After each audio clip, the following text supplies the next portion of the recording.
Oyez, oyez, heureux contribuables. Comme vous avez pu le constater, Haïti va mieux, l'Occident est là. Qui s'en occupe? Bon, c'est encore un peu mou parce que les secours sont si bien organisés que les secouristes se marchent sur les rangers, mais ça devrait s'arranger avant le tsunami qui ne manquera pas de se pointer bientôt, histoire de nettoyer tout ce bordel. Merci Seigneur. Les pauvres Haïtiens continuent à crever la dalle et à dormir sur les gravats. Port-au-Prince ressemble à Bagdad. La seule différence, c'est que personne ne se fait sauter sur les marchés, vu qu'il n'y a pas de marché. À se demander si les Américains ne confondent pas Haïti et E.T. l'extraterrestre, puisqu'ils sont tous en train de pleurer le doigt levé en disant « Maison, maison !»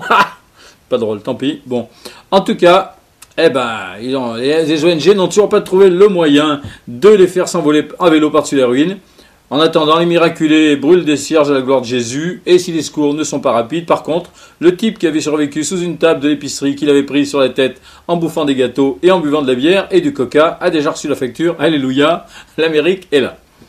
Donc, depuis qu'Haïti devient un truc banal, comme la grippa, les médias reparlent d'autre chose, notamment de Clearstream. Alors, on ne peut pas y échapper, hein.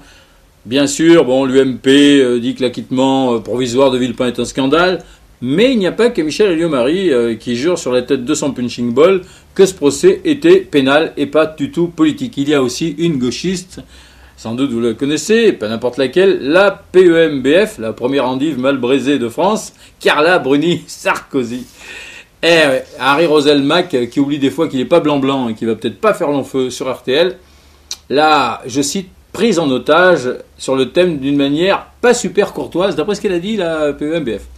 Donc, elle a assuré que le parquet n'avait pas reçu d'ordre de l'Élysée, et bien sûr, que la France est un état de droit. Bon. Jusque-là, moi j'étais plutôt de gauche, comme Carla. Oui, si, elle est très sociale, elle a même adopté un SDF, Denis, qu'elle a fait tatouer derrière l'oreille. Mais alors là, elle me fout des doutes. Si tous les gauchistes sont aussi cucul-à-prologe que Carla, est-ce qu'il ne vaut pas mieux être carrément de droite? Donc on y est. Je sais pas. Moi, je sais pas. Je sais pas si cette fameuse réunion discrète a eu lieu à l'Élysée ou non. En plus, il existe un moyen de communication qui s'appelle le téléphone que Nicolas aurait pu utiliser. Bon, va savoir. Mais à mon avis, la Carla, elle en sait pas plus que moi, la carte bleue. D'abord, le petit Nicolas, il aime pas qu'elle soit sans arrêt sur ses talons. Ça lui fout les boules qu'elle fasse 2 fois moins de pas que lui.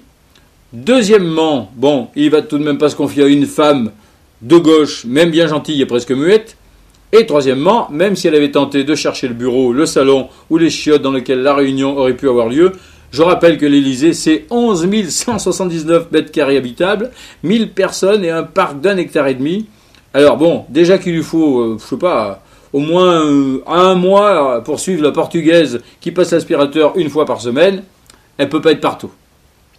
Bon, à part ça, ça tourne par an au PS, pourtant, moi, personnellement, je vois pas où est l'insulte antisémite dans l'expression de Georges Frêche. Fabius n'a pas une tête très catholique, bon, il a traité de faux cul, puis c'est tout. Il ne faut pas voir de l'antisémitisme partout, pas plus que de l'anti-musulman. Quoique, à mon avis, Hortefeux n'a pas une tête très très auvergnate. C'est une autre histoire. Bon, si Frêche avait été plus direct en traitant de faux cul directement, va savoir si les faux cul n'auraient pas porté plainte. J'en profite pour rappeler que dans la famille Fabius, on est antiquaire de père en fils, et que la légende dit que si le petit avait vraiment été bon, le papa l'aurait gardé pour le magasin. Pardon à ceux qui connaissaient déjà. Grâce à Dieu, les races n'existent pas, et la preuve, c'est qu'il y a des cons de toutes les couleurs et de toutes les confessions. Vous voyez, Bongo, Khomeini, les Khmers rouges, bref. La seule différence est que certains cons sont plus dangereux parce qu'ils sont mieux armés que les autres. Il n'y a pas de couleur, pas de race, arrêtez vos conneries. Bon, si au PS c'est pas la joie, l'UMP, alors là, c'est carrément la sinistrose. Le patron marionnette, vous connaissez, le petit Xavier Bertrand, le petit gros là, il a eu beau réagir scrupuleusement au mouvement des ficelles, tu vois, que manipule son maître Nicolas, là. Il a du mal à boucler les listes pour les régionales, tellement les règles imposées étaient douloureuses. Il y a même eu quelques pétages de câbles. Député du Nord Thierry Lazzaro qui a déclaré « J'ai jamais vu une campagne aussi foireuse, j'ai fermé ma gueule jusqu'à présent, mais il ne faut pas m'en demander trop, le malpoli ». Un autre villepiniste, Georges Tron, a dit « Ils veulent la guerre, ils l'auront, on est dans les tranchées ». Ça chie à UMP. Quant à ce gros neuneu d'Éric Raoult, bon, c'est pas la peine d'en voir la fin. Déjà, il avait déclaré à propos de Copé, s'il me cherche un jour, il va me trouver, donc il veut cogner, quoi. Et alors voilà que maintenant, le gros neuneu d'Éric Raoult, il est prêt à mourir pour Sarkozy et à laisser crever Pécresse, c'est ce qu'il a dit. Alors, bon, à mon avis, il s'est pas tombé dans l'oreille d'un sourd. Et si pendant l'appel du procès Clearstream, dans quelques mois, peut-être un an, les magistrats voient Raoult s'approcher un peu trop près de Villepin, habillé en djellaba et avec une barbe, je leur conseille de regarder s'il n'a pas d'explosifs accrochés à la ceinture. Voilà, toutes ces bêtises et bien d'autres sont sur shraz.com. À la semaine prochaine, Inch'Allah.